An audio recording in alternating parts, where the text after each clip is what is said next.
황교안이 바른정당의 장제원 이 사람이 대변인이거든요. 전화를 해갖고 항의를 합니다. 왜? 황교안이 이제 그 신년 연두 교서 같은 걸 발표했잖아. 그러니까. 꼴값 떨면서. 대행이 별걸 다 해. 그러니까 바른정당에서 민생 현안에만 집중해라 이러면서 이렇게 논평을 냈단 말이에요. 그러니까 황교안이 직접 전화를 합니다. 바른정당이 나에게 이렇게 대응할 것인가? 뭐 협박하는 거야? 장제원 의원의 생각이요? 이것을 장제원 의원이 직접 쓴 거 맞죠? 이렇게 전화를 했다는 거야. 아니 원래 대통령도 이렇게 하면 안 되는 거잖아. 그러니까. 이게 뭐하는 싸가지야 도대체. 어떤 공당의 대변인의 이야기를 듣고 직접 전화를 해서 항의를 하는 거예요. 그거 네 생각이니? 그래서 내가 아까 좀 신비님이 아까 말씀이렇게 영번 지어보면 실제로 황교안은 다른 방송에서 우리가 그런 이야기 했잖아요. 대선 출마 안 한다 이야기 안 했어요. 지금 그런 걸 생각할 여유가 없다 했지. 사람들이 그걸 출마 안 한다로 받아들이지만 얼마든지 출마할 수 있는 밑밥을 깔아놓은 거야. 그렇죠. 차차로 하겠다는 이야기지. 그러면은 황교안 출마를 위해서 반기문 간을 보니까 이 자식도 또 왔고 간 보고 새누리당 안 올 것도 같고 뭐 여러 가지 문제를 빗댔을 때 이제는 우리가 결정을 해야 되겠구나라고 느낄 수 있어요. 아 그랬은 것 같아요. 지금 뭐 반기문이 와서 하는 짓거리가 불과 며칠 만에 이 맛이 갔다 못 먹겠다 이제 이게 딱 간이 나온 거잖아요.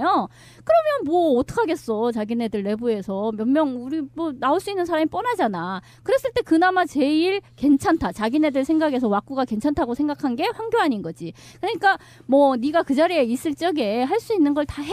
예, 그렇다고 선거운동을 할 수는 없으니까 일단 다 해. 그게 뭐냐면은 그냥 대통령 코스프레죠. 그게 선거운동이야. 그러니까 그 일종의 현직 프리미엄을 얻는 거예요. 현직 프리미엄을 얻는 걸로 그냥 대통령인 양 해. 네 하고 싶은 대로.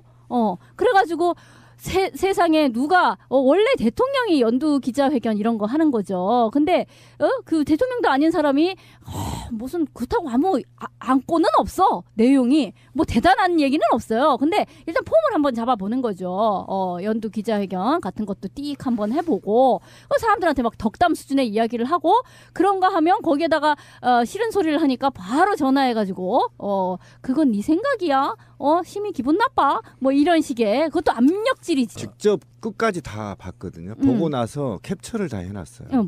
그 내용에 뭐 그러니까 한미 공조를 들을 게 있어요? 네, 한미 공조를 통해서 국방 강화, 그다음에 경제가 지금 침체하고 있으니까 경제에 대한 로드맵을 내놨고요. 민생에 대한 로드맵도 내놨고 일자리에 대한 로드맵도 내놨고 ICT에 관련된 일자리 창출 다 내놨습니다. 그다음에 국민 안전에 관한 네 번째 코드가 국민 안정한 대한민국 설립하겠다 이렇게 로드맵을 쭉 내놔요. 아니 그러면 길어야 우리 플랜 이거 스케줄상 봤을 때는 3개월짜리가 왜 이런 걸 내놓는 거야? 바로 그 얘기입니다. 그러니까 지금 오늘 황교안이 신년 기자회견을 했던 것은 내가 1년 동안 국가 이렇게 운영할게 예산 몰아줘. 1년 동안? 이걸 쫙 얘기를 하는 겁니다. 더 깜짝 놀란 건 뭐냐면 사드 배치와 관련해서도 북한의 미사일이 곧 도발할 거고 한반도의 불안한 군사 위기에 대한 대응하기 위해서 한미일 군사 공조 체제를 완고하게 갖춰야 된다. 뭐 이런 일자리 창출까지 다 해놔. 쥐가 마치 대통령 새로운 대통령인 것처럼 하길래 깜짝 놀라가지고 이 새끼 대통령 코스프레 안 해? 이렇게 했더니 온갖 시민사회 인사단체 너 대통령 코스프레 그만하고 내려와 막 이렇게 나온 겁니다. 그러면 우리 나는 찬성. 대안이 있잖아요. 뭐, 얘가 3개월 만에 이 모든 걸 다 이루어낸다 그러면 나 차기 대통령으로 밀어 나는. 근데 진짜 나 확실히 단언해. 3개월 안 해내. 그래서 바른정당의 논평이 이거였어요. 그렇지. 중간 생략하고 권한 대행으로서의 역할과 권한 범위를 뛰어넘어 모든 국정 현안을 해결하겠다고 합니다. 길어야 4개월, 짧으면 2개월에 불과한 황교안 권한 대행이 어떻게 모든 국정 현안을 해결할 수 있습니까? 이러면서 이제 비판을 했단 말이야. 그렇죠. 당신은 그냥 이렇게 민생과 안전 이런 거에 집중하고 딴짓거리 하지 말아라 하니까 항의 전화가 왔단 말이에요. 그러면 다시 아까 그 이야기 다 뭉뚱그로 돌아갔을 때 실제로 황교안 대권 띄우기 프로젝트가 있는 게 아닌가 싶은 거예요. 예, 제가 이제 그 얘기를 하려고 하는 건데 지금 실제로는 황교안이 어떤 일을 해야 되느냐 이게 중요해. 그게 비교가 되잖아. 그러면 지금 검찰과 헌재가 제대로 부패의 세력에 대해서 수사할 수 있도록 사회적 분위기를 조성하고 그다음에 곧 이루어질 선거를 황교안 체제에서 치러야 되는 거예요. 그러니까 얼마나 일들이 많아요 지금 황교안이 할 얘기가. 그런데도 불구하고 지가 무슨 뭐 생활안전, 시설안전, 산업안전 3대 분야의 안전대책을 내놓고 그런 자가 지가 총책임자로 있을 때 3천만 마리가 넘게 다 죽여놓고 뭔 놈의 민생을 하고 뭔 놈의 닭을 살려내. 내 닭들 다 살려내. 지금 어제 그제부터 미국산 지금 계란이 한국에 공수되기 시작했잖아요.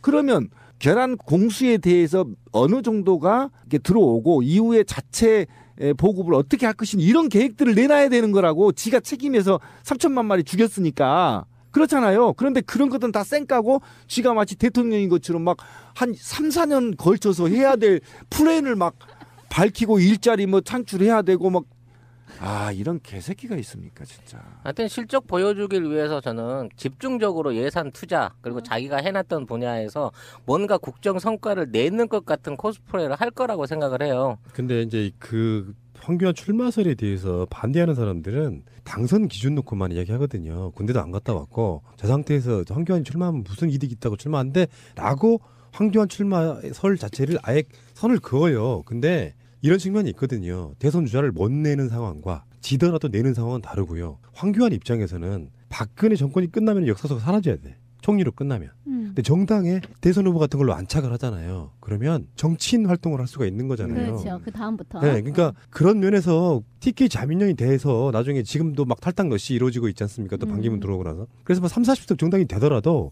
그 똘똘 뭉쳐가지고 박근혜 구속 같은 거 막아볼 수 있으려고 하는 우리가 옛날에 예상했던 그 그림 속에 지금 이름 바뀐다고 하는데 구 새누리당 대표 될 수 있는 부분이고요. 그러니까 그렇지. 당선만을 놓고 생각을 하면 당연히 안 나올 수 있는데 당선이 아니라도 만약에 후보를 못 낸다고 생각해 보세요.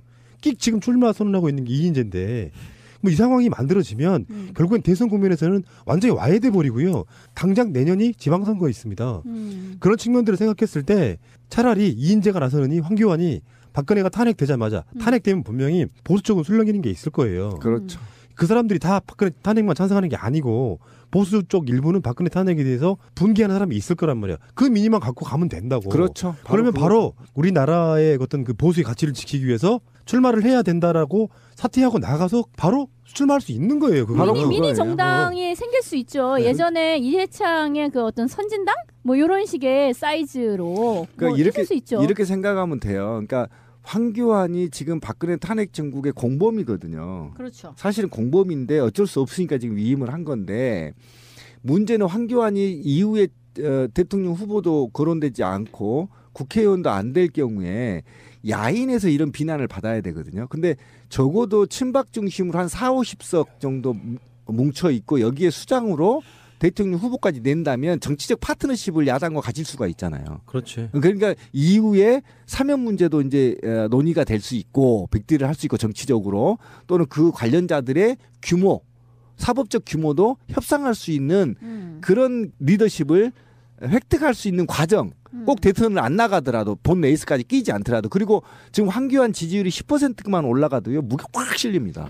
심각하거든요. 최근에 본 것 중에는 9.8%까지. 그러니까요. 지금 굉장히 심각한 그러니까 문제입니다. 망한 집구석이라도 상속자가 있는 거 없는 그렇죠. 건 차이가 있다. 완전 이거지. 차이가 나는 거죠. 그렇죠. 그러니까 결국은 이네들이 어차피 본선에 가서 대통령은 어떻게든 못 만들어낼더라도 어떻게든 보수연합이 다수당 내지는 지방선거 승리를 위한 기본적인 결집 세력의 구심점은 남겨놓고 가야 된다는 위기감이 있단 말이에요. 그러니까 얘들이 지금 분당에 있는 애들한테 야 이제 대통령 선거 끝나고 나면 그 다음에 너 총리 지명시켜줄게 이런 얘기에 그 밑그림이 가능한 게 대통령 선거는 어쩔 수 없이 지지만 그 위기감을 반발 삼아서 지역주의 정치 또는 정당 정치 내지는 그 다음에 있을 지방선거 이런 데에서는 오히려 압도적인 역풍으로 또 자기네들이 과반수 이상을 차지함으로 인해서 전국 운영에 영향을 미칠 수 있을 정도 헤게모니를 쥐고 일종의 방탄을 할 수 있다라고 생각할 여지가 있다는 거예요. 그래서 얘들은 지금 최선을 다해서 어차피 망한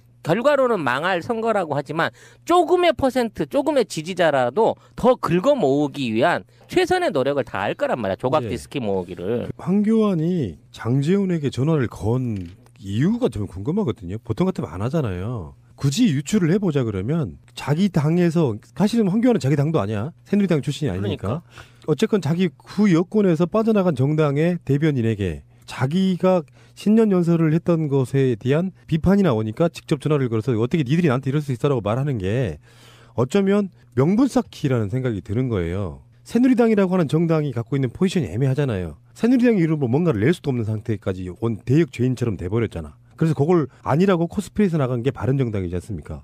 근데 그 바른정당이 황교안을 팬다. 일종의 배신자 같은 느낌인 거잖아요. 원래 새누리당이었던 사람들이니까. 그러면서 확실하게 각을 세워주면 황교안 자체가 아직도 새누리당이나 박근혜 지지하는 사람들한테는 그러니까 선명해지는 측면이 있다고 저는 보는 거라서 그렇게 해서 각이 딱 서면은 새누리당 고정 지지층들한테는 그냥 바른정당이 지금도 배신자거든요. 황교안이 얼마나 선명한 사람이야. 난 그래서 이게 그렇지. 평상시 때 그런 짓거리 안 하던 황교안이가 전화를 걸어서 뭔가 무리한 짓을 했다고 하면 분명히 이유가 있을 것이다라고 보는 거지. 그리고 플러스 거기에다가 플러스 공포정치라는 걸 지금 보여주는 겁니다.